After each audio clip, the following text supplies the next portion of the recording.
Hi, I'm Robin Higgins, and this is How to Remember the Ion Chart in Chemistry.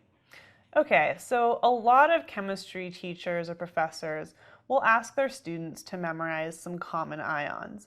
And there's really no uniform chart or table that all of them use. They kind of have their own favorites. Some will just give them to you on the test. It really depends. So that you'll have to find out what's specific to your class. However, there's a couple of hints that I can show you, but honestly, it's just one of those things where you have to memorize it.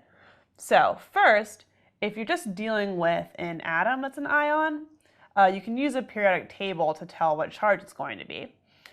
So remember that the number of valence electrons equals the general charge, or not equals, but you can figure out the general charge for each atom.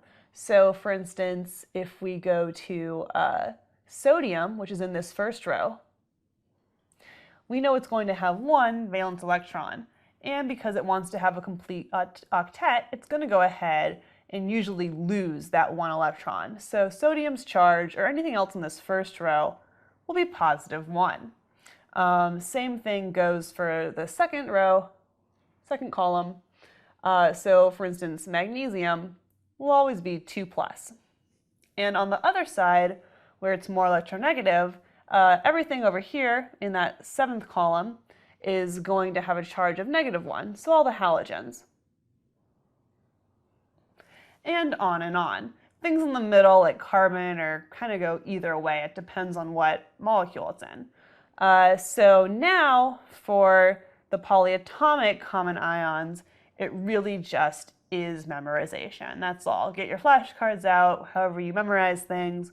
Here's a few. You have acetate, C2H3O2, just has a charge of -1. Hydroxide's a great one to learn. People always test on ammonium, and then usually some kind of combination of sulfates, phosphates, nitrates, etc. will all be tested.